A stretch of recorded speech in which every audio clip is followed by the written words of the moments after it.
Hello students, आज हम शिक्षा निदेशालय की तरफ से दी गई वर्कशीट नंबर 9 क्लास 10 सामाजिक विज्ञान के बारे में पढ़ेंगे। तो इसके अंदर जैसे कि पिछली वर्कशीट में भी ऐसे कुछ इम्पोर्टेंट घटनाएं दी गई थी, तो इसमें भी उन्हीं घटनाओं को आगे कंटिन्यू करते हुए बताया गया है।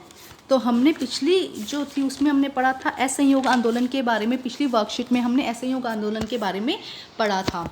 तो अब उसी को ही आगे कंटिन्यू किया गया है कि अभी जब असहयोग आंदोलन चल रहा था उस टाइम पर तब क्या हुआ, धीरे धीरे 5 फरवरी 1922 को क्या हुआ, चोरा चोरी की घटना हुई, जिसके अंदर कुछ लोगों ने एक पुलिस स्टेशन को जला दिया, एक पुलिस स्टेशन में आग लगा दी, जिससे कि वहाँ जो गांधी जी थे उन्हें ये लगा कि जो उन्होंने एकदम सत्याग्रह चलाया था, जो सत्या और अहिंसा पर था, जो धीरे धीरे किस में कन्वर्ट हो गया था, हिंसा में बदल रहा था। तो गांधी इस कांड के लिए गांधी जी को 6 साल की सजा हो गई थी, 6 साल की जेल हो गई थी इसके लिए उन्हें। तो इसके लिए जब अब जो सत्याग्रह चल रहा था असहयोग आंदोलन, उसको बंद करना पड़ा, क्योंकि जो वहाँ के मेन नेता थे वो कहाँ चले गए थे उस टाइम पे, जेल में चले गए थे। अब उसके बाद में 1923 को स्वराज्य पार्टी की स्थापना हुई। अब क्योंकि जो मेन नेता थे गांधी जी थे वो कहाँ थे, जेल में चले गए थे, तो जो अब वो ग्रुप था वो 2 गुटों में बंट गया था। एक ग्रुप ऐसा था जो क्या चाहता था, जो कोई इलेक्शन नहीं चाहता था और वो शांत रह के या बिना शोर मचाए, एक बिना पार्टी बनाए क्या करना चाहता था, काम करना चाहता था। जबकि एक ऐसा गुट था जो क्या चाहता था, इलेक्शन चाहता था और उसके अकॉर्डिंग क्या करना चाहता था, एक गुट बनाकर वो क्या चाहता था, आज़ादी को चाहता था। तो इसी पर 1923 में स्वराज्य पार्टी की स्थापना हुई, जिसके 2 मेन नेता थे, सीआर दास और मोतीलाल नेहरू द्वारा। इस गुट की जो स्थापना थी वो किसने की थी, स्वराज्य पार्टी की स्थापना किसने की थी, सीआर दास और मोतीलाल नेहरू ने की थी। उसके बाद 1927 में साइमन कमीशन का गठन हुआ। 1927 में क्या हुआ, साइमन कमीशन का गठन हुआ।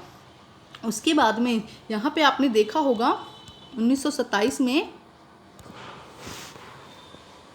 तो आप लोगों को पता होगा कि साइमन कमीशन क्या था। साइमन कमीशन के अंतर्गत ब्रिटिश सरकार ने अपने 7 सदस्यों की घोषणा की थी, जो ये देखेंगे कि क्या भारत अभी संवैधानिक तौर पर स्वतंत्र करने के लायक है, क्या ऐसा भारतीयों को, जो इंडियंस थे या जो भारतीय थे, उनको संविधान के बारे में या संविधान की स्वतंत्रता दी जाए। तो इसका बहुत विरोध किया गया। क्योंकि इस जो ये कमेटी बनी थी 7 लोगों की, इसके अंदर एक भी इंडियन नहीं था। इस कमेटी के अंदर एक भी इंडियन नहीं था, सबके सब क्या थे, ब्रिटिश थे। तो इसके लिए आपको पता है कि साइमन वापस जाओ के नारे भी लगाए गए थे और इसके लिए काला झंडा भी फहराया गया था, इसका विरोध किया गया था। उसके बाद हम बात करते हैं नेक्स्ट, लॉर्ड इरविन द्वारा 1929 में डोमिनियन स्टेटस की घोषणा।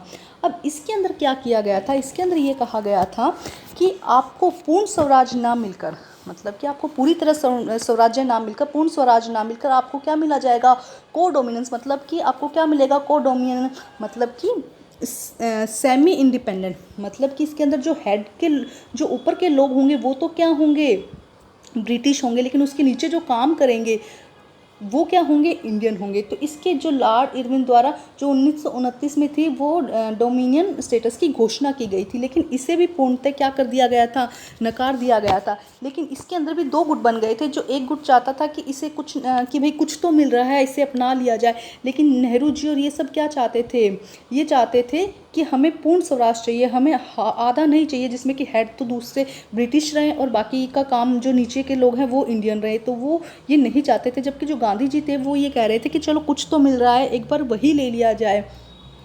उसके बाद नेक्स्ट है 1930 को साबरमती आश्रम में गांधी जी द्वारा नमक सत्याग्रह और 4 मई को गांधी जी की गिरफ्तारी। तो अब इसी के बारे में हम आगे पढ़ेंगे।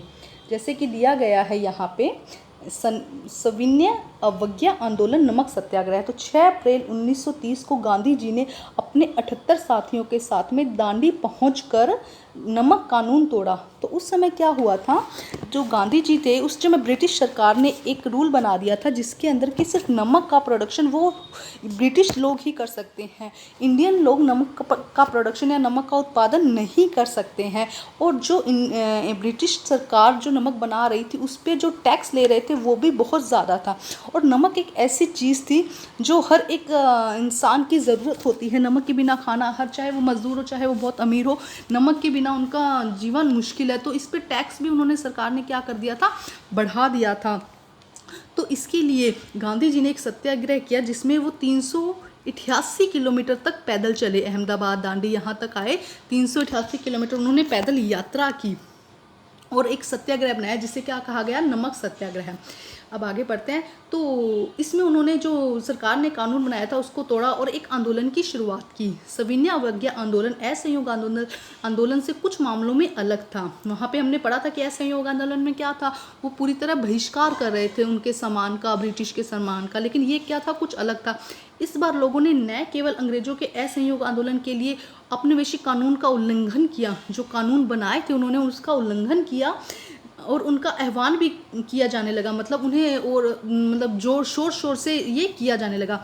देश के विभिन्न भागों में लोगों ने नमक कानून तोड़ा, सरकारी नमक कारखानों के सामने प्रदर्शन किया, लोग विरोध के तरीकों में विदेशी कपड़ों का बहिष्कार करना, शराब की दुकानों के सामने पिकेटिंग करना। हमने पढ़ा है पिकेटिंग क्या है, जब क्या दिया जाता है, दुकानों के आगे धरना दिया जाता है जिससे ना तो कोई अंदर आ सके ना ही कोई बाहर जा सके। लगान न देना, चौकीदारी टैक्स न देना, वन कानूनों का उल्लंघन करना आदि सब ये इसके अंदर शामिल थे। सरकार ने इन आंदोलन को निर्ममता से कुचल दिया। सरकार ने जो भी आंदोलन कर रहा था, उन जो आंदोलनकारी थे उनको बहुत निर्दयता से उनके साथ क्या क्या व्यवहार किया, उन्हें मारा। 5 मार्च 1931 को गांधी इरविन समझौते के बाद गांधी जी ने द्वितीय गोलमेज सम्मेलन में भाग लेने के लिए लंदन चले गए। अब इसके लिए गांधी जी में गांधी इरविन समझौता हुआ, जिसके लिए गांधी जी कहाँ चले गए थे, लंदन चले गए थे। जिसके लिए गांधी जी कहाँ चले गए, लंदन चले गए। उसके बाद जहाँ पृथक निर्वाचन और अल्पसंख्यकों के मुद्दे पर गोलमेज सम्मेलन असफल हो गया, वहाँ पे क्या किया गया, वहाँ पे ये कहा गया कि जो भी नीच जाति के हैं या जो भी अल्पसंख्यक है उनको एक अलग ग्रुप बना दिया जाए, उनका इलेक्शन या जो भी उनका काम होना है वो अलग होगा, उनका नेता भी अलग होगा, इस तरह से कहा गया। लेकिन गांधी जी ने इसका विरोध किया, तो ये जो आंदोलन था वो असफल रहा, सम्मेलन जो था वो असफल रहा। इसके बाद गांधी जी ने रचनात्मक कार्यों जैसे अशक्तता उन्मूलन, हरिजन उद्धार और राजनीतिक जागरूकता फैलाने में भी लग गए। मतलब कि वो चाहते थे कि अगर देश को स्वतंत्र कराना है तो सबको एक होना होगा, इसमें हम किसी को बांट नहीं सकते, भेदभाव नहीं कर सकते हैं। तो ये सब करना गांधी जी ने जो रचनात्मक कार्यों में भाग लेना शुरू किया। इसके बाद हम पढ़ते हैं, इसके क्वेश्चन आंसर देखते हैं। गांधी जी ने नमक जैसे साधारण चीज़ पर आंदोलन के लिए क्यों चुना, आंदोलन के लिए क्यों चुना, क्योंकि वो एक ऐसी चीज़ थी जिसके बिना आदमी रह नहीं सकता। ठीक है, तो इसको आप लिखिएगा अपने शब्दों में। क्या आज भी नमक पर कर लगाया जाता है, तो ये आप सोचकर बताइए ये आंसर की क्या होगा इसका आंसर। सेकंड, सविनय अवज्ञा आंदोलन में लोगों के विरोध के लिए किन किन तरीकों को अपनाया गया, तो इस पैराग्राफ में पूरा इसका आंसर है कि कौन कौन से जो तरीके थे वो अपनाए गए थे। द्वितीय गोलमेज सम्मेलन भी क्यों असफल रहा, यहाँ पे पूरे अच्छे से दिया गया है कि क्यों असफल रहा, क्योंकि वहाँ पे क्या किया जा रहा था, पृथक किया जा रहा था, भेदभाव किया जा रहा था उनके बीच में। उसके बाद है अस्पृश्यता उन्मूलन के लिए संघर्ष करने वाले 2 प्रमुख सुधारकों के नाम बताइए। तो इसके अंदर आएगा सबसे पहले श्री बाबा साहेब अम्बेडकर, सबसे पहले क्या आएंगे, श्री बाबा साहेब अम्बेडकर, और दूसरे पे आएंगे श्री महात्मा गांधी जी। तो आज की स्टूडेंट्स हमारी वर्कशीट कंप्लीट होती है, तो आप इस वर्कशीट को कंप्लीट कर लीजिएगा और मेरे चैनल को प्लीज़ सब्सक्राइब कीजिए, लाइक कीजिए, शेयर कीजिए। Thank you. नेक्स्ट मिलेंगे नेक्स्ट वीडियो के साथ में।